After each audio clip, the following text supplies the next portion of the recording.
All right, so while we're waiting, show of hands, who here has patient level data that they work with?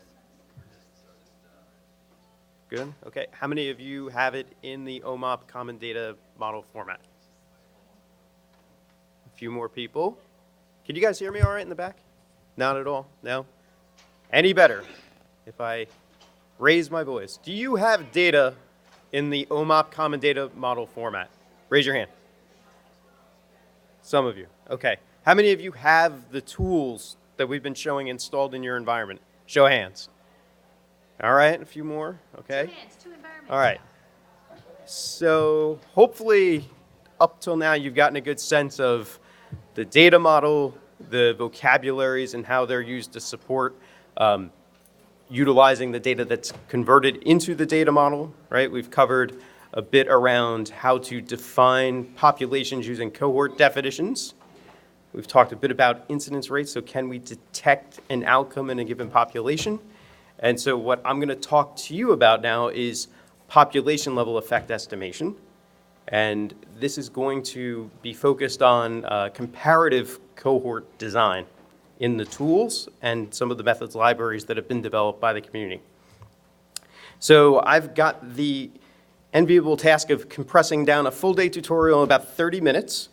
So hopefully we can get through some of the key concepts here. And if you want to look at a full day tutorial, that has been posted up on odyssey.org. You can take a look at that and go through it at your leisure. And so when we think about population level effect estimation, we could break it into 2 different types of causal inference questions. The first is, does an exposure T cause outcome O? And if we relate that to our Graham study that we've been using throughout the day, you could say, does an exposure to dabigatran cause stroke?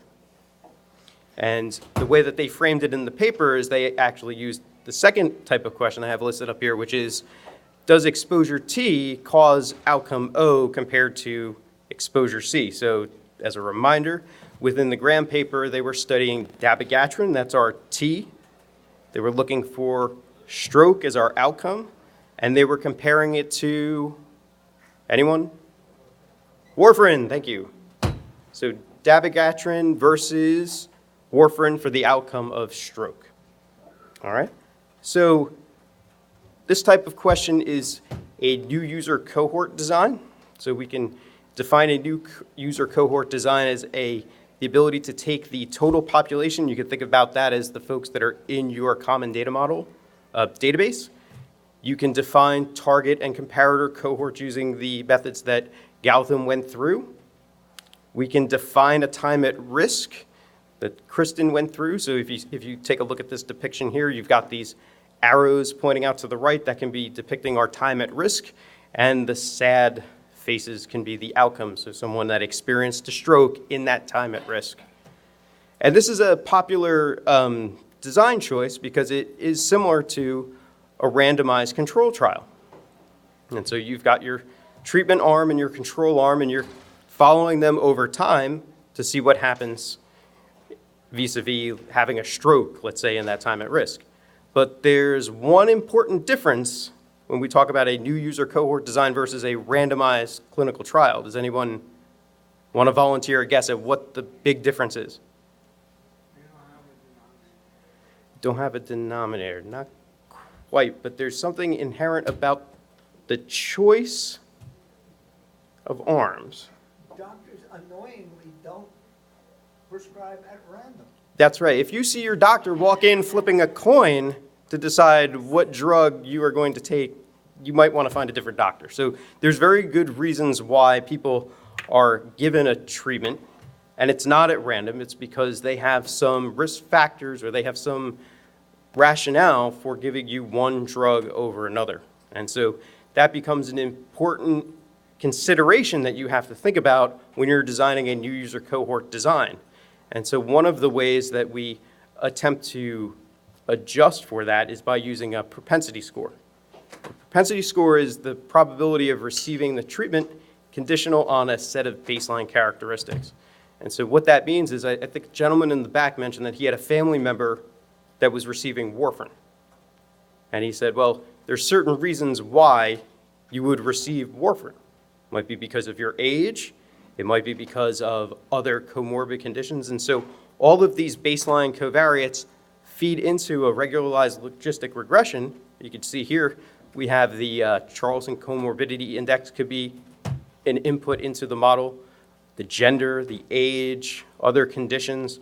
And so we can use that to try and fit a model that would predict which group you would appear in. Are you going to receive the treatment or are you going to receive the comparator?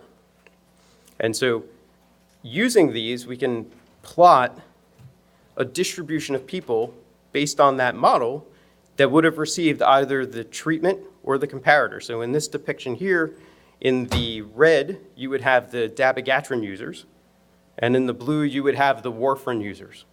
And so you can see that on the y-axis, you have the density. So that is a proportion of the people that the model determined should have received the comparator drug. And on the other side, you've got those that received the treatment drug.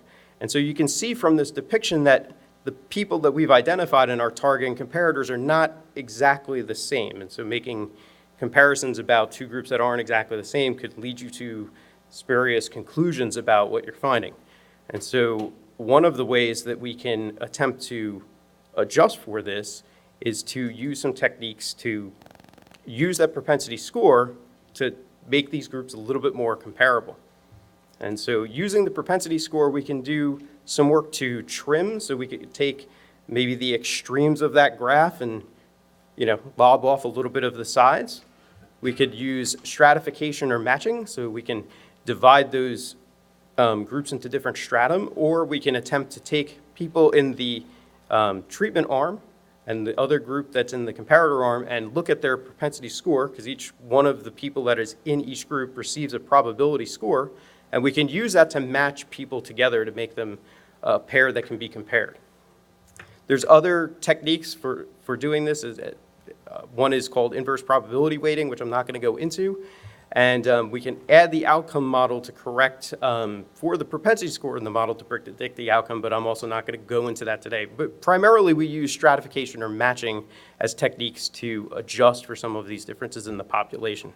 So if we were to take trimming as an example, and we took that previous graph and we trimmed off the sides, you could see that we get these populations a little bit more comparable, a little closer together.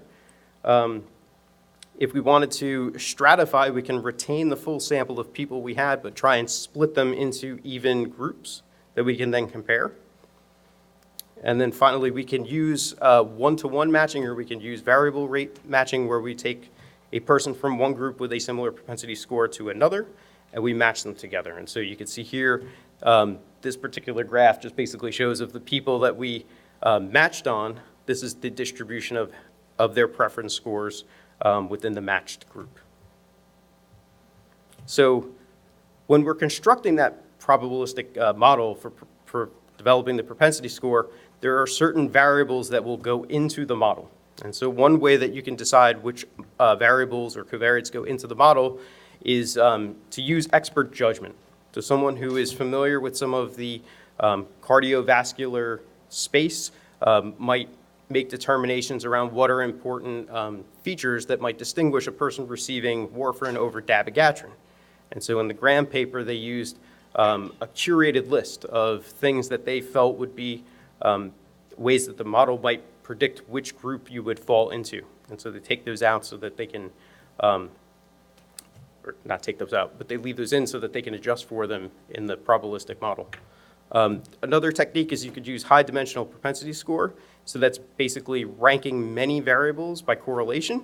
But the technique that we use in OHDSI is we put everything in, demographics, all of the drugs, drug classes, conditions, basically all of those clinical observation tables that Patrick showed earlier in the day are used to feed into a regularized regression, and we use that to create the propensity score model.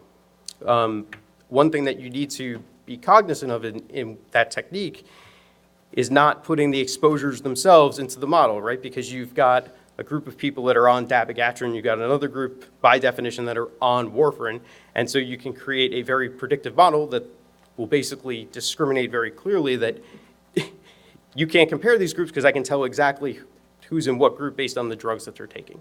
So you would just exclude warfarin and dabigatran from those models and then allow the model to even inform you of other covariates you might not have considered that are indicative of being in one group over another. A good example of that might be that a drug that a person's taking may be an injectable. And so you may see other records in their history that show that they were getting the injection, and the model can discriminate and say, this particular covariate is telling me that people are falling into one group over another, and it might be an aha moment to say, I better take that out. Okay, so we use the propensity score model to make these groups more comparable, or at least give us the ability to decide if they would be in the treatment or comparator group. And then what we need to also do is fit another model for the type of outcome that we're interested in. So there's a couple that are supported by the tools, one of which is the logistic model. So we look at the outcome as a binary. Did it happen or not in the time at risk window? Another possible outcome model that can be built is a Poisson model. And what the Poisson model attempts to do is how many times did the outcome occur in the time at risk? This may be useful for recurrent events, like hospitalization or exacerbation of a particular condition. And so you can choose to build your outcome model that way. Maybe more often than not, we use a Cox proportional hazard, which is taking into account the time to an event.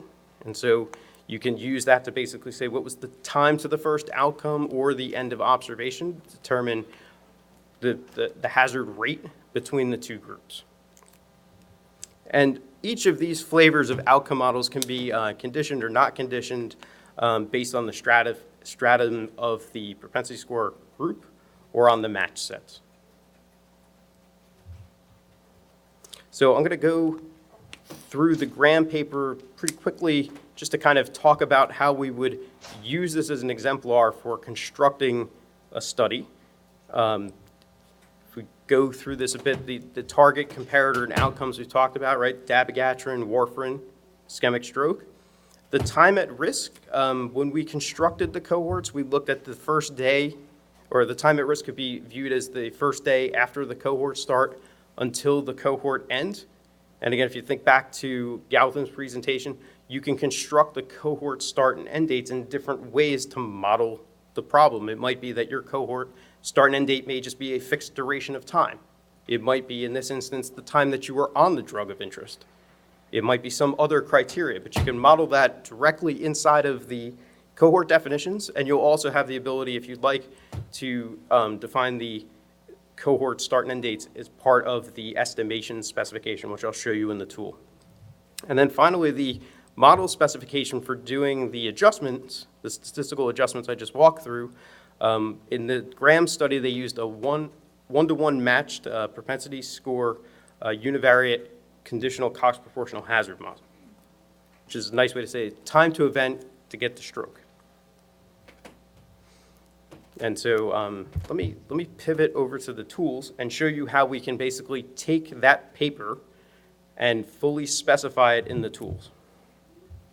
And hopefully the network will cooperate with me while I do this. Okay. So I've pulled up, let me see if this will work.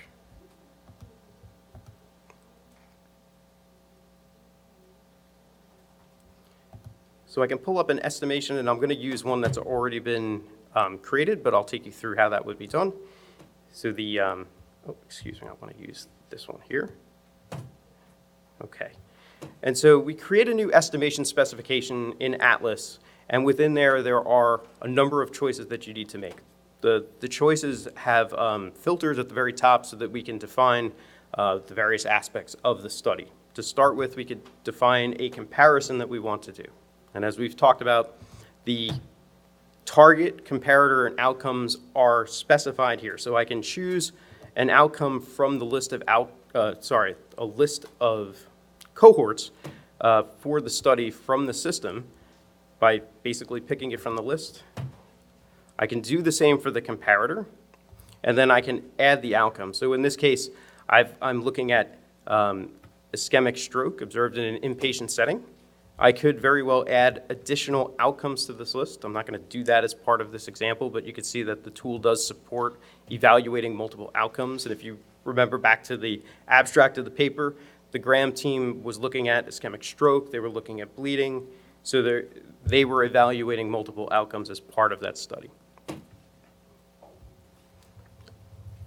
Further down, we can include or exclude specific covariates as part of setting up the comparison. So as I mentioned earlier, you might want to exclude the drugs of interest as part of building out your propensity score model, and you could specify that here in the bottom section.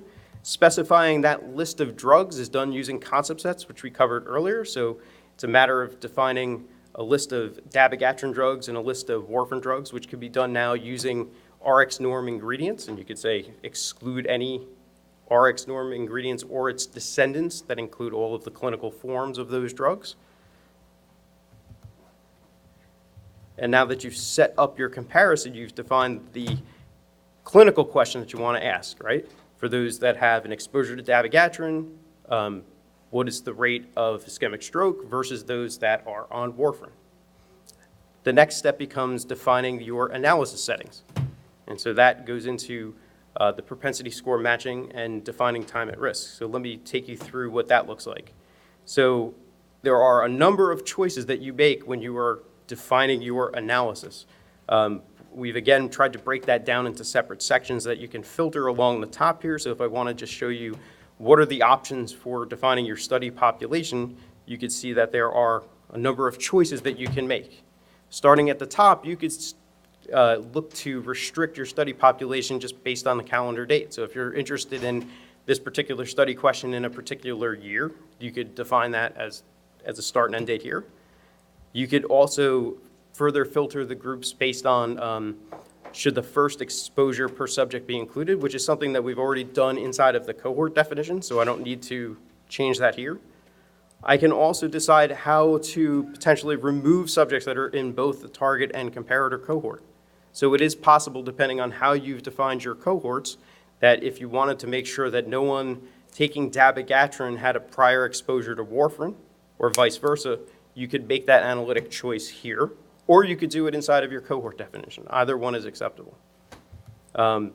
You could make sure that the analysis period that you're using is done at a time when both exposures are, or both drugs are available. So we oftentimes have to do comparisons between one drug and another, and what we find is that it's not always easy for the propensity score model to adjust for the differences in the drugs, because you'll very clearly see that one drug, because it was on the market so much earlier, right, the index year becomes a very big predictor of who gets what drug. So we can actually adjust for that here. If we want to make sure that we have a certain amount of washout or prior observation before they receive the drug, we can enforce that here. So if we wanted to make sure that we have at least 90 days of prior observation before they receive the drug to make sure that we feel confident that it was their first exposure in their history, we can define that as well. You can as well do that inside of the cohort. So you can see where some of these settings start to overlap a little bit, but it gives you that flexibility that you might need. If I go along the top here, the covariate settings. So I talked about how within OHDSI we want to put as many covariates into the propensity score model to adjust for differences in the population. That's done here. The details around this, there's a lot of options. So you can see across the top here, we can adjust for various aspects of demographics as part of the model, whether it's a gender or your age group, which we break into 5-year age buckets, race, ethnicity, et cetera. We use time-bound covariates to define different periods in the baseline before cohort entry to pull out covariates like drug exposures or conditions. So if we wanted to look at particular prior conditions or prior procedures in a 30-day, 90-day, or 1-year period prior to starting the drug, that's how you would do it for inclusion into the model. And this, depending on your cohorts and things, you can wind up with tens of thousands of covariates in your propensity score model. And the R methods libraries that were mentioned earlier handle that scale of data and help to adjust for it using a regularized logistic regression. You can further specify which concepts you want to include or exclude, and you can further define whether or not the descending concepts of those lists should be used as part of that. Kristen mentioned time at risk for doing incidence rates. Again, here, when we're thinking about the time at risk for experiencing a stroke, you have to define like when would that start and end, and so you would do that here using these options. So we could say a one-day start, and we could do a time at risk. In this case, it's 0 because we basically, inside of our cohort definitions, have defined how long of the exposure they should be inside of the cohort. So their cohort start and end date will be the time that they're on the drug. And so by leaving this 0, we're just going to use those cohort boundaries for our risk window. And then how do we want to use the propensity score to do an adjustment on the population? So we had mentioned doing trimming. We could use stratification. We could do matching. Okay, so in this instance, we're using stratification, but we could very easily change this to matching to perform that type of matching, and defining how many people we would want to use for matching. So are we going to use 1 target and 1 comparator? We could use 1 to 3. We could do 1 to n.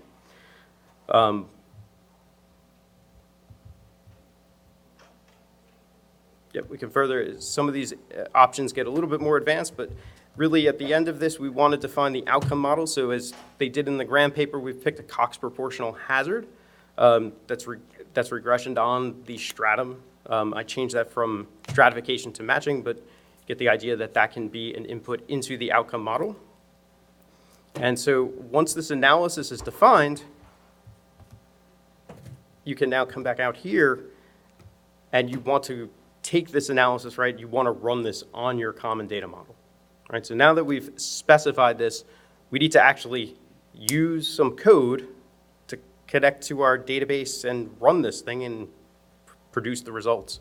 And so what we've done inside of Atlas is, let me just save this really quick. I can download a package, so I will click here to review the study specifications, and I can take a look at the combinations of T, C, and O's and analyses that I'm going to perform. But further down the page, once I've reviewed all of those options and I'm comfortable with the analysis that I want to execute, I can provide a name for this package, so I'll call this ecosystem. I can click the download study package, and what this is doing now is it's actually taking all of the options that I've specified in the user interface. It's constructing a study R package, and it's zipping it up, and it's available for me to now download and run. So I can show you what this looks like inside, but show of hands, how many people here have ever written an R package? Okay, was it easy? A little challenging. So what we've attempted to do here is to make that process a bunch easier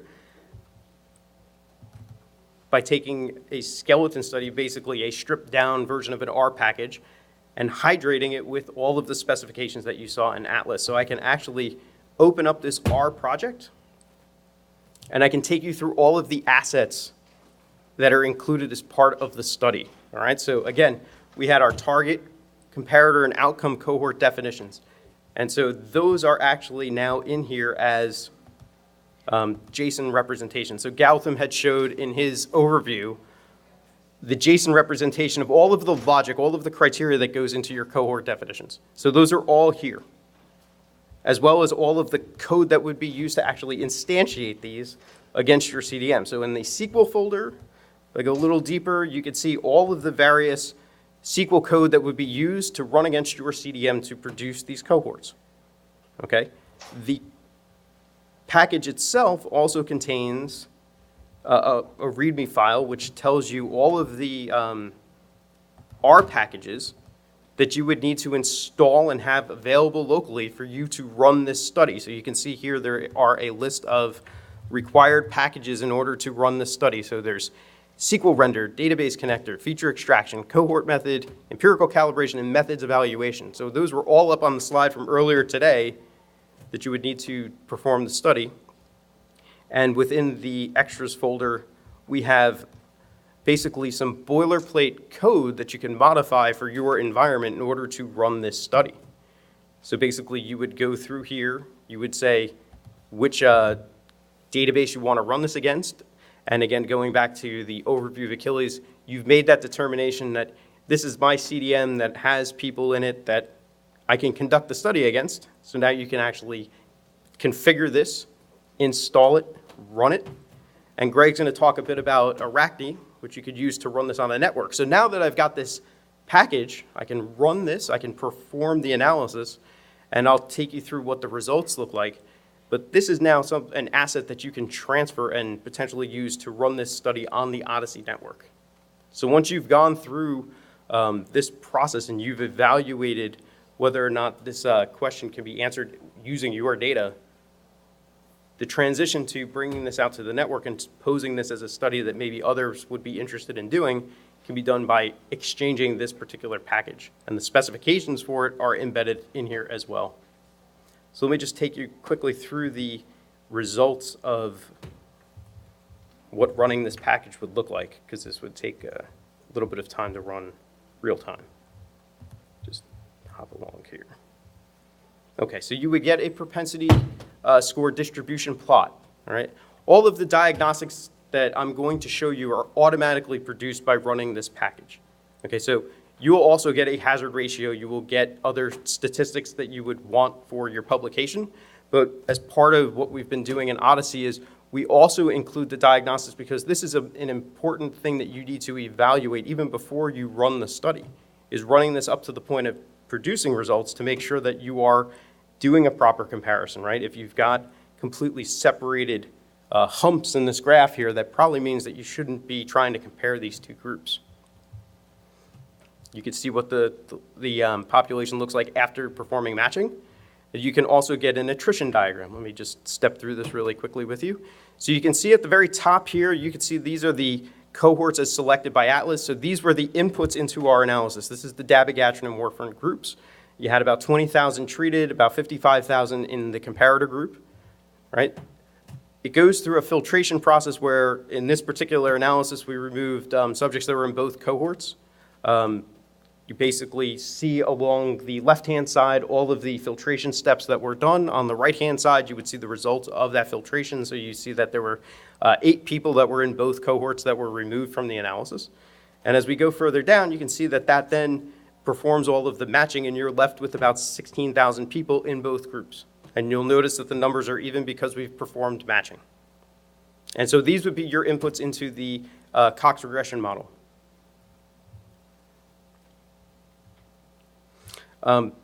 Earlier we talked a little bit about covariates, and so we want to adjust for differences in these populations. And so one way that we can visualize that is by plotting the covariate balance for the subject. So if you look along the x-axis, right, before matching, you've got all of these dots. All of these dots basically represent baseline characteristics about the population. It might be that they had a particular condition or drug exposure. And the further out that they go, these are differences. The larger the difference, because this is actually plotting the standardized difference of mean for each of these covariates. The larger the difference, that means there's some imbalance between the groups. And so after performing propensity score matching, the rule of thumb is we want to get these covariates below 0.1 in order to feel good about that we've done a proper adjustment. And that's actually the same standard that was used in the Graham paper, is making sure that the standardized difference of mean was below 0.1. So you can see here that the propensity score model did a good job of adjusting for some of these differences. Okay, and then probably most importantly, we have the outcome model and all of the results here. So you'll get a point estimate and a 95% confidence interval for your estimation. You'll get basically the number of cases in each arm, as well as the amount of time observed for those patients and the time at risk. And we can look at basically the incidence rates amongst the two arms and the adjusted hazard ratio. And if we look at this particular run of it versus Graham, we were pretty close, at least on our internal Medicare data. You'll also get a Kaplan Meier plot if you choose to do a Cox proportional hazard. What you're seeing here is the plot and time over days on the x-axis. The wider blue and red Areas on that particular plot represent the confidence intervals around those hazard ratios at each point in time. So it's very similar, but a little different than maybe a Kaplan Meier plot you would see in a clinical trial. Difference being that they don't report the confidence intervals around that. So in conclusion, and something I didn't mention, within that R package, the R package can actually produce a protocol based on all of the choices that you made, an important omission on my part. It can generate all of the R code to perform the study now. What I didn't go into, which is part of the full day course, is how to include negative controls. So negative controls can be used to calibrate your p-values for your study, as well as you can use those to synthesize positive controls to calibrate your confidence intervals. The system now supports doing multiple TCO combinations. So if you wanted to evaluate maybe different subpopulations of warfarin and dabigatran users, you could define those cohorts in Atlas, you could add them to the estimation specification I showed, and then output that package and run it. And we also support doing multiple analyses. So oftentimes we struggle with some of the choices around, should we do stratification? Should we perform matching? What about different time at risk windows? Kind of our thinking there is test all of your hypotheses. See if they're consequential. And then other study designs that are available in R, but we haven't provided support for those in Atlas just yet, is you could do self-controlled case series. You got case crossover and case time control, case control, and self-controlled cohort. All of these are R packages that, again, use the same inputs that I was showing you here. So if you have cohort definitions and you could define your time at risks, you could use these R packages to write code to conduct these types of estimation studies. Okay. Any questions before I jump into patient-level prediction? Dan. Could you go back to the results slide and clarify how you know which way the estimate effect? Could you go back to the results slide and help me understand which way the effect shows up? That is, does 0.78 mean that dabigatran is safer, or does it mean that it's less safe? Yeah, so And I'm particularly confused because I thought dabigatran was the target, and yet there are more treated persons in the count side.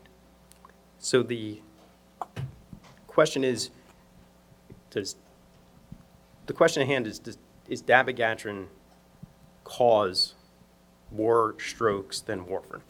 And so Dan noted that in the counts below, there's 81 cases with our dabigatran, but there's only 73. But because we're using a Cox proportional hazard, we also have to take into account the number of days that those cases occurred in. And so even though the number of treated people is higher, the amount of time at risk was also much higher inside of the DABI group. And so that's why your hazard ratio is a protective effect in this case. Question here. We'll give the mic a second to get to you. So if you were to run this study in multiple OMOP databases, Yes. and I wasn't aware if all the covariates which were defined as part of the study specifications are included in the database. In some of the databases, say race or ethnicity was one, and only some of the OMOP databases had that. Mm-hmm. When this study package would be run on those databases, would it consider as zero because OMOP wouldn't have any data field or no data for that specific one? Yeah, those would fall out of the model, right? Or they wouldn't be considered because we wouldn't have data. And what the regularized logistic regression also does is it's attempting to kind of squeeze out those betas that are close to zero. And so for something that has no data or has very little, it'll kind of squeeze those out and give you maybe the more important ones. And so it'll then use that to adjust in the covariate balance plot that you saw. So that specific database would not use that as covariate or adjustment, but the others would be using race? If it has the data, it'll attempt to use it. If it doesn't have the data, it'll attempt to use it, but it'll find nothing, and so it just won't be considered. So importantly, you could design a study and say, I hope to adjust for race if the database has it. Right. And the package will run whether or not the database has it. And if a database has it, it'll become a value that potentially adjusts for. If a database doesn't have it, the code will still function properly. It's just that race won't be in your characteristics table because it doesn't exist. Any other questions? Okay, if you think of any, we can come back to it. So I know that this is like drinking from a fire hose, but just to give you guys a bit of a taste of what Anthony just went through. So what he just described in 30 minutes is an 8-hour tutorial. On Saturday, the population level effect estimation study tutorial takes place. But to give you a sense of what happens in that class, if you were to take that class, you would start the day, you would design a study, you would implement the code, you would execute the code across the network, and you would publish a paper by the end of that tutorial. And it is pretty remarkable to think about, at least for prior to OHDSI, when I would do these studies, doing a new user propensity score matched cohort design of some particular complex topic. Like that was a project that one question would take me a year to do.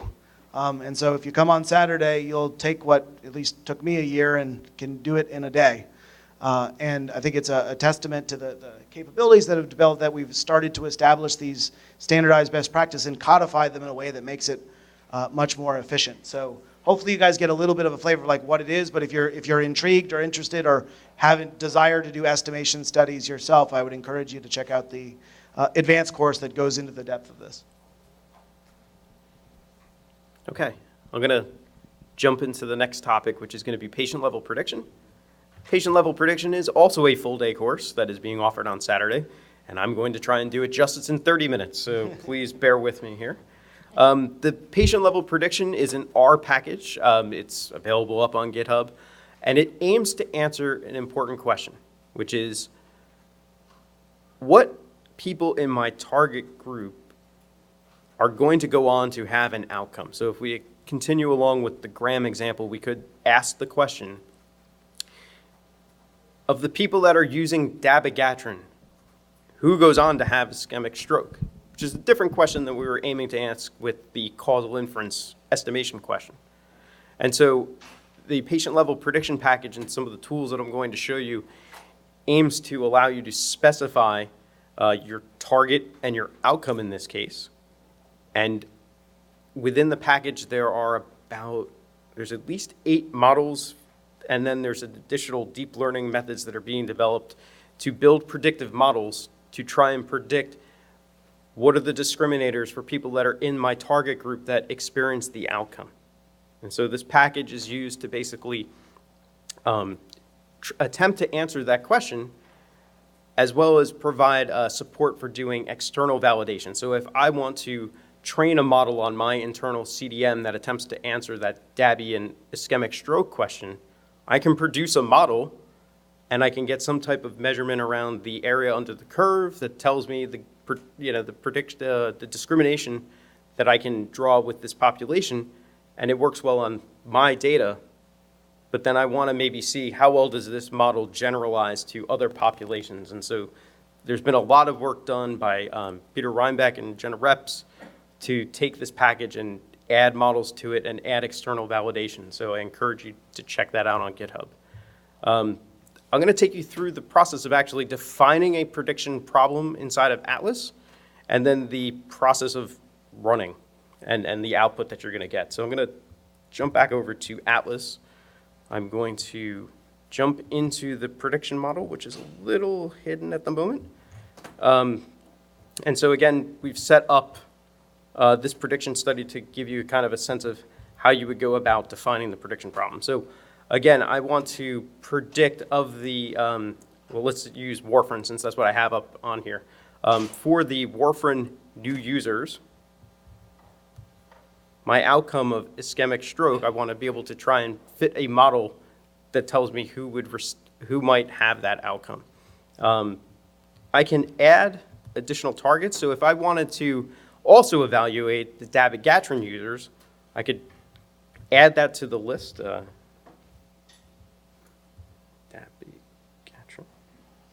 I'll skip that part for now. But suffice to say, you can build a list of targets, you could build a list of outcomes that you're interested in, and what we'll actually do is we will perform, we will fit predictive models for each combination of target and outcomes that you've selected, so you can do this at scale.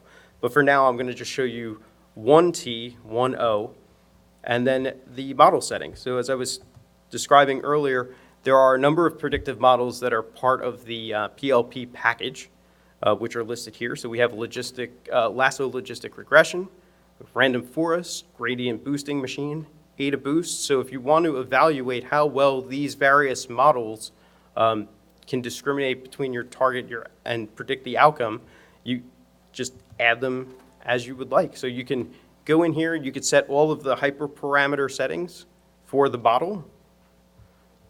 You can continue to do that for as many models as you like. And then you pick which covariates that you want to include in the model. So similar to what we were talking about with estimation, there are certain baseline characteristics that you want to evaluate. So when we think about prediction, let me see if I still have that slide here.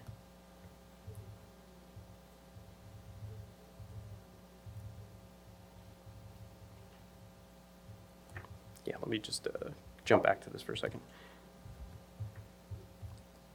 So when we think about a prediction problem, we want to think about a target population that goes on to receive the outcome in a certain time at risk. And so in order to generate covariates, we have to define the look-back time that we would use to construct covariates. So what are the inputs into the predictive model that might tell us about, or it might discriminate between the people that go on to receive the outcome and those that do not? And so in order to do that, we have to construct a set of covariates that go into the model that would then are used to help build a predictive model, and we can measure the performance of that model as part of the package. So jumping back over to Atlas, similar to the estimation screen, we generally recommend putting in a lot of different covariates to allow the model to train on all of the baseline covariates that go in. So again, you have your choices of different demographics, your different clinical observations around conditions and drugs, procedures, measurements, and so on. You can also use index score covariates, so things like CHADS2 or Charlson Comorbidity Index can go into the prediction model.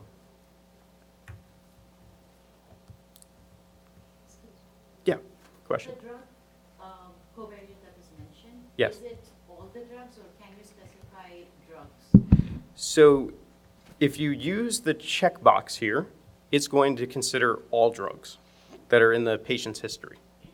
If you wanted to restrict that to a certain subset of drugs, you could actually do that using these selectors up top. So if you said, I don't want to use all of the drugs, but I'm interested in these set of drugs, you could define a concept set of those drugs and include them this way, and simply unselect the checkbox below. And that when you mean drugs, it's limited to based on your drug table within the OMA CDN. Yeah, it's gonna only consider those drugs that are in the drug table in your common data model that apply to the subjects that are in your target group. Sorry, could you repeat? Sure. So you've defined a target group that you're doing the prediction on, right? So in our example here, warfarin new users. So amongst the warfarin new users, if I said I want to consider all of the drugs, it'll consider all of the drugs that are present in the patient's history amongst the warfarin users. Sure. So- So what I was trying to get to is that, do you consider vaccine as a drug, or would that be based on NDC codes rather than CPT codes? Is the drug table limited to RX norm or NDC codes? So the drug table is limited to standard concepts that are in the drug domain. So to answer your question a little more directly, if you had a particular drug of interest, like a vaccine that you wanted to make sure was included in the model, you can actually use some of the other tools that were demoed today. You could look at Achilles to see where does this particular vaccination I'm interested in fall into the clinical domain in the CDM. It might be a procedure, it might be somewhere else, but you can use that to help identify them and then use that as an input into the predictive model, whether it is an explicit choice of I want only this particular drug, or I would be okay with considering all procedures, which includes the vaccine that I'm interested in. Thank You're welcome. And to that specific question, in the OMOP vocabulary, we have mapped all vaccines into the drug domain, so there are standard drug concepts for each of the vaccines. One thing that's just to chime in as it relates to features, this is one area where we've seen in the more extended tutorials that there seems to be a lot of confusion about how we think about features, because most traditionally when people think about learning a model, they think about the target population and the outcome, and then they think very hard about the 10 or 20 variables that they want to put in, and even heard some of the questions earlier, like how do you create your variables? And the mindset that a lot of people have, and many people have even like coded this in their analysis, is they're thinking that what we're doing is we're producing a data set with a row per person and a column per variable. And so this idea that you are specifying a column per variable, where the variable is, I got to think hard about warfarin, and I got to think about, geez, I guess bleeding will be variable number 1, and age will be variable number 2, and gender equals female will be variable number 3, and I'll just do that until I do about 20 of them and get tired, and I'll stop. And that's the mental model that a lot of people have for how they do estimation and prediction studies. If that is your mindset, and that's all you want to do, the tools will accommodate that behavior. You can specify the 20 some odd things that you want to put into a model and construct 20 features. However, the model that we've set up here is actually much more capable than that, because rather than saying, I want the variable of bleeding, or I want the variable of diabetes, or I want the variable of stroke, instead what we're saying is create features for each condition. Quite literally, every concept in the condition domain becomes a possible predictor. And particularly in the context of machine learning, as what Anthony's presenting now, where you don't have to have a causal hypothesis about a predictor and whether or not it predicts an outcome. You're just trying to learn the best possible model that discriminates those who in the target group who have the outcome. There's no reason you need to limit yourself to only the 20 things that you have the imagination to come up with. So what Anthony's showing here, just to draw like a very clean delineation between it, models that you've seen in the literature where someone had 10 or 20 variables or created a risk score based on 5 variables. What looks like a good number of checkboxes is actually exponentially more content than what you're even seeing there, because that one checkbox that says condition group long-term 365 days, that one checkbox is saying, in this model, I will allow for 10,000 variables for each and every possible condition, and I will look back for a year and see whether or not that condition or any of its descendants actually exist in the data. And when he clicks on the box of drug group long-term, 365 days, that's saying, I'm going to create another 2,000 variables, one for each and every drug that's been approved by the FDA and all classes of drugs, and I'm going to put them all in the model too. And so that handful of checkboxes that Anthony has put there actually represents, imagine fitting a logistic regression where you've got all people with warfarin, and you are now putting in 100,000 variables to see how well you can predict stroke in this particular case. Now, traditional software, like those of you who are SAS programmers, or even those who are just doing normal stuff in R with GLM or whatever, like you can't fit a model that has 1 million rows and 100,000 variables. That requires very advanced, sophisticated statistical analysis machinery to even fit such a large-scale model. And what we've done in the community is actually build those packages to make that possible. So under the hood here is actually the community has built the software capable of scaling to fitting a model with millions of records and hundreds of thousands of covariates. And what the user interface kind of fails to expose is the fact that all of that complex stuff is basically, you don't have to worry about defining each and every one of those 100,000 variables. You just got to say, I think conditions might be predictive of stroke. And if they are, click the box and away you go.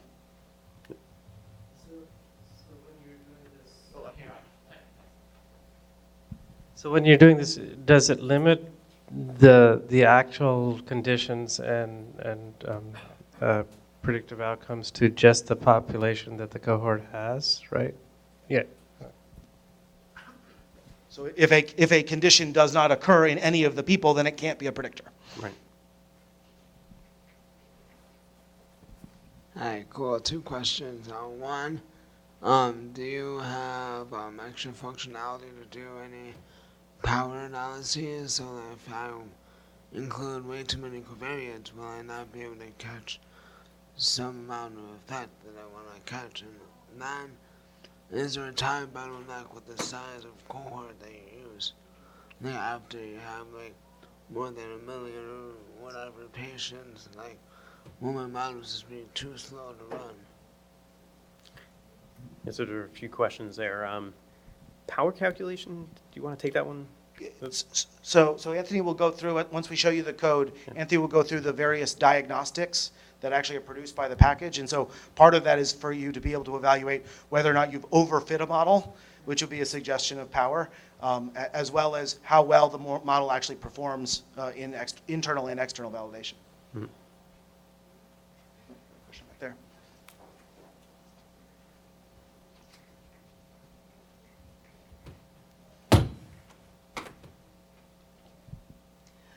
So the question then is that, is your criteria for selecting predictors purely statistical? In that case, do you have any false discovery diagnostics in it?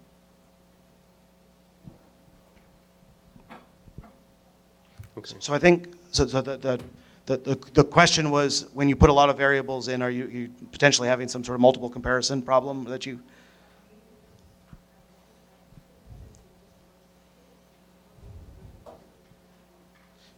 Yes. Maybe we'll table that for Anthony to be able to go through the diagnostics that you're going to see. But remember that this is a prediction question. It's not a causal inference question. So you do not need to have an a priori hypothesis about whether or not that variable has a causal effect on the outcome. You simply are asking the question, can baseline characteristics predict the outcome? And that is very explicitly not a causal inference question.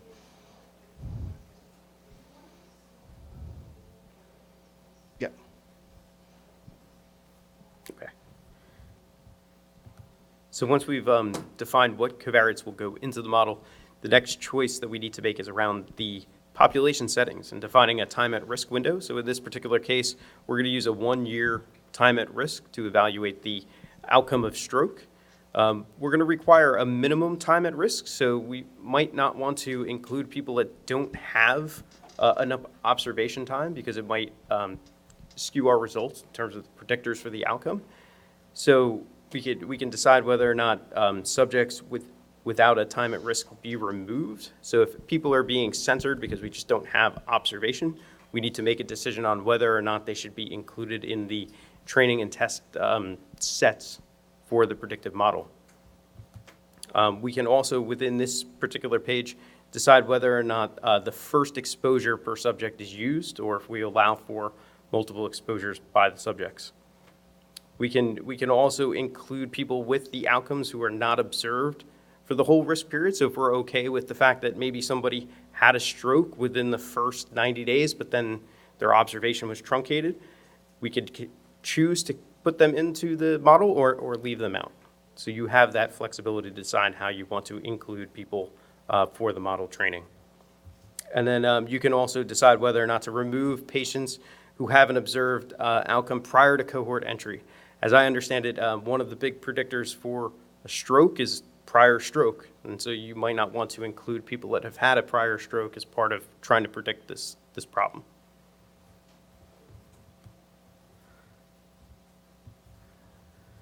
So with the execution settings, depending on how many people you have in your target groups, you may or may not want to perform sampling. So if you wanted to say, I only want to, attempt to train this model on a subset of the overall cohort, this will attempt to perform some type of sampling around the target. And you can decide whether or not a particular covariate occurrence must happen in the target population in order for it to be included in the model. You can decide whether or not to normalize the covariates that are going into the model. And then your next set of choices are really around how you want to split the test and train sets. So if you're doing a prediction on a target cohort, you need to train the model on a particular set of patients and then test it on a set of patients within the same cohort. And so you can divide those patients in two ways. You could do it based on a percentage of the population in the cohort. So you might say, I want to train this on 75% of the people and then test it on 25%. or I might want to base it on the amount of time inside of the cohort. We could decide how we want to divide the train and test sets here, and then the number of cross-validation folds that are used to train the hyperparameter. So once you've made all of those choices, similar to what we're showing for estimation, you can go over to the utilities. Let me just save my changes. So you can click to view the full study specification. And so what we're doing inside of the specification editor is we're basically taking the Cartesian product of all of the choices that you've made. So for each target and for each outcome, we are going to generate a predictive model using all of the covariates that you specified, as well as all of the population settings. So you're basically taking those 5 lists of things and combining them all. So you're getting unique combinations for each one of those. So you can see here for the full analysis list, because I chose 2 different models, a lasso logistic regression and a random forest, I've got 2 entries. So I'm going to build 2 predictive models for this target and outcome combination that are going to use the covariates that I specified for the risk window of 1 to 365 days after exposure to warfarin. And so once I've reviewed that and made sure that that's the prediction analysis that I want to do, I'm going to download a study package.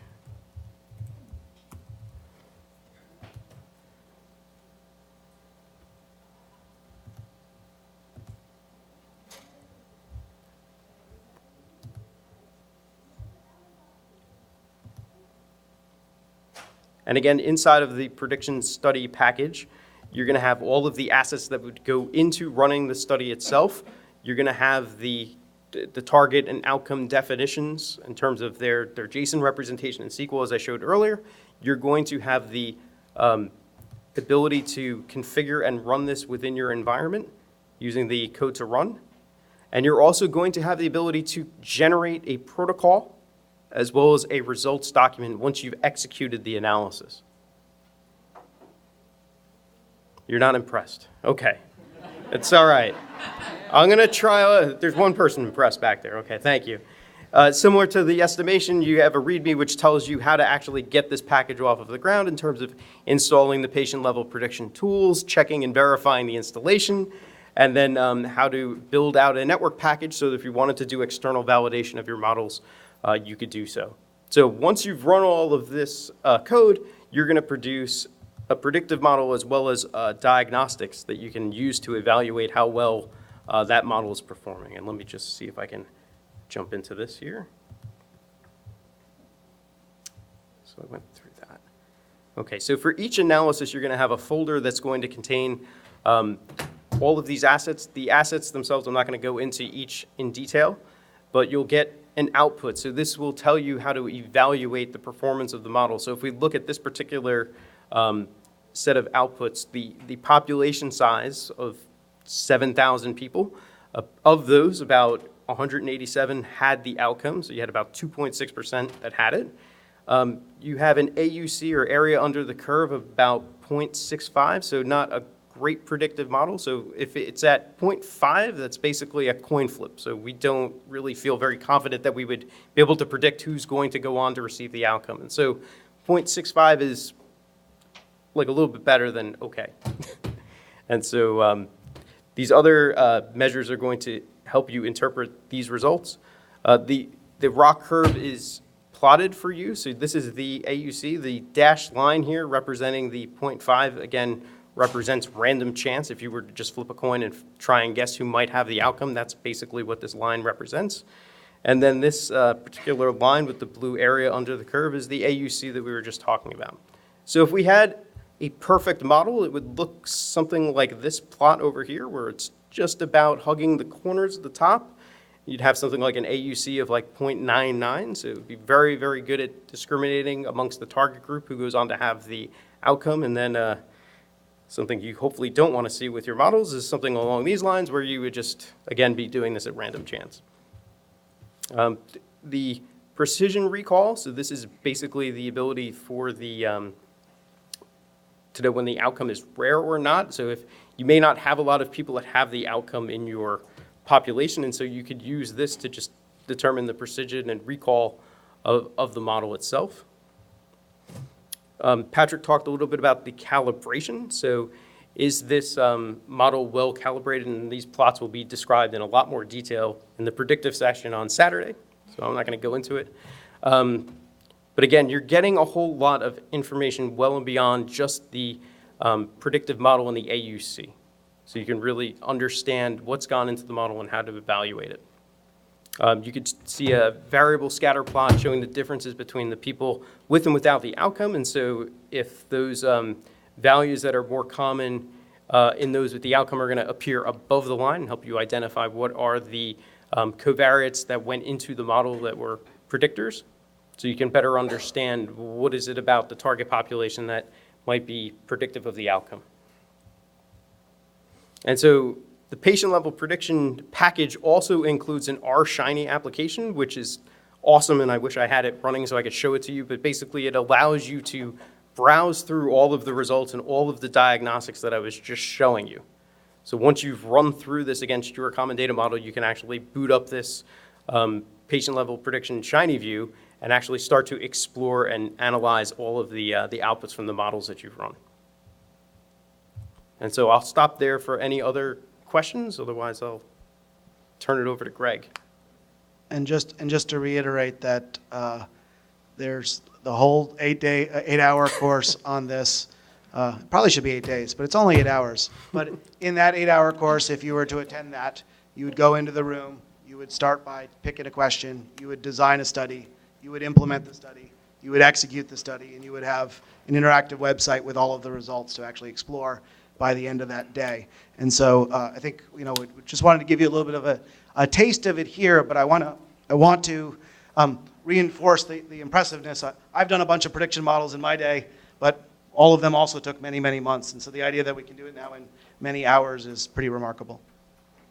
That's all I wanted to say. Is that, yeah, you got a wow from me. This is just an enormous amount of work and thought by a large number of people, and making this easy to do is really, it's hard to even get my mind around. It's a really, truly impressive thing. So I just wanted to really emphasize that. We didn't all burst into applause, but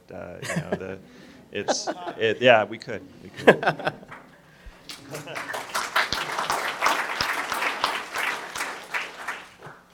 One more question. So to maybe segue a little bit, and we'll take your question. So Greg's going to show us Arachne, which is going to be a tool that you could use to take a package like this and run it on the OHDSI network. So one more question now. Hi. So when we make a prediction model, the input variables are closely related with the outcome. For example, if some patient use the COX-2 inhibitor, that it can be associated with the patient may have the GI trouble with the patient. So we need, it's a kind of the compounding by indication. So we need to remove that kind of input variables from the model. So how can you find that models? So is there any mechanism with the packaging or the plan? I'm happy to answer that. So yeah, one of the things that's really interesting, that's initially exciting, and then it's kind of a despondent feeling, is you learn a model and you get an extraordinarily good AUC. You're like, oh, I've predicted something great. And then you go look at your predictors and you realize that your predictor is really just a correlated proxy for the outcome itself. But one of the things we've done in that package, in the Shiny app that Anthony was trying to show there, is one of the things we put a lot of emphasis on is showing you what the predictors are and the baseline characteristics of those predictors, so that very readily, one of the first things that I look at is actually, before I even look at the model performance, I want to look at the baseline predictors and how prevalent those predictors are in the group of people with the outcome and in the group of the people without the outcome. And as soon as I see a variable that's very, very skewed, I want to look at, is it appropriate to put into the model? And sometimes it actually can be a fair and appropriate thing. That's really a clinical judgment. But we make the tools so that you are kind of forced to explore and think about whether or not that makes sense. I remember that the Martin Schmier developed the algorithm named Leopard, the kind of the algorithm that finding the compounding by indication. So I think the kind of the algorithm can be used for the pricing model to find that the input variables.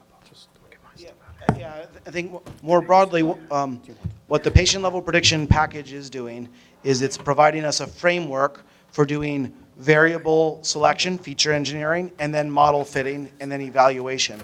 I still think there's a lot more research to be done for better feature engineering and more model tweaking. But what we have in there are at least tools and diagnostic to help us understand what you're looking at before you get too excited over something that might just be confounding, as you point out. Yeah, sometimes the data set is imbalanced. So in that case, does it consider rebalancing, creating some synthetic data from the minor data set, like minor classes?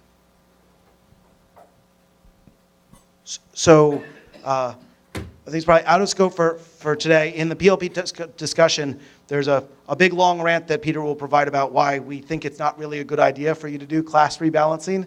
However, we made the tools so that it could accommodate that if you disagree with us.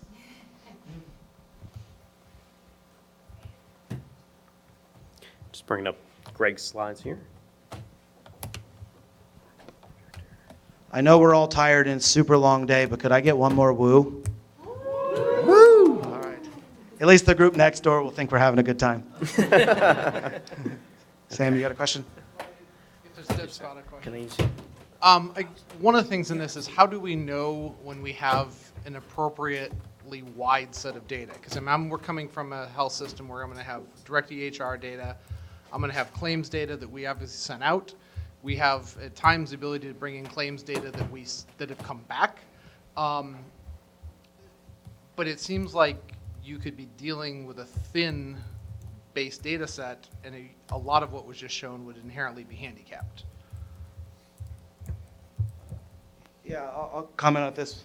Yeah, while Greg's getting on there. So I think it's actually a great question.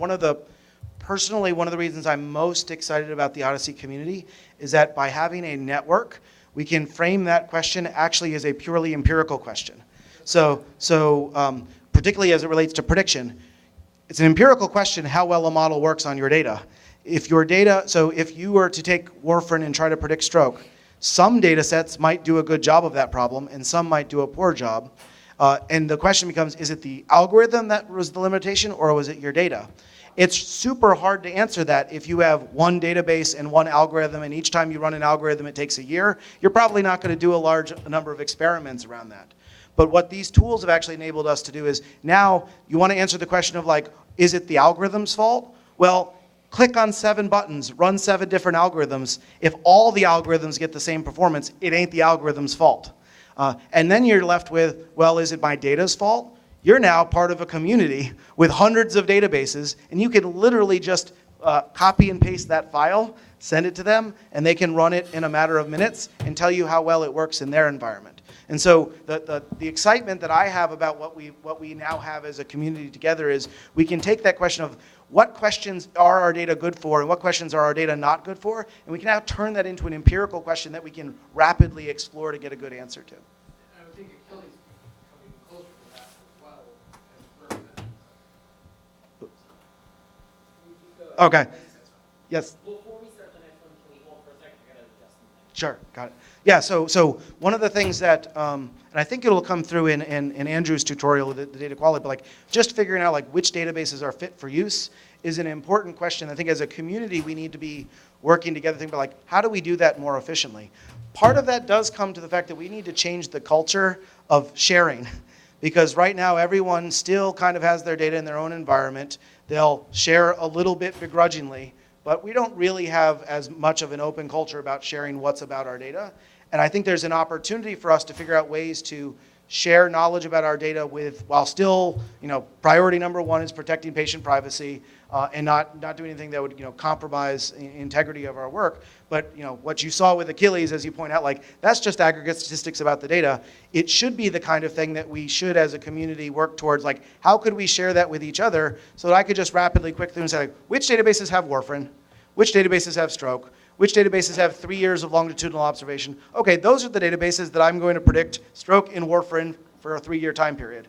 And that should be at least the start of that conversation. But I think that our methods can actually expand that conversation even more deeply to get towards that question about, which databases are empirically demonstrating to have the most performance for whatever question we might have.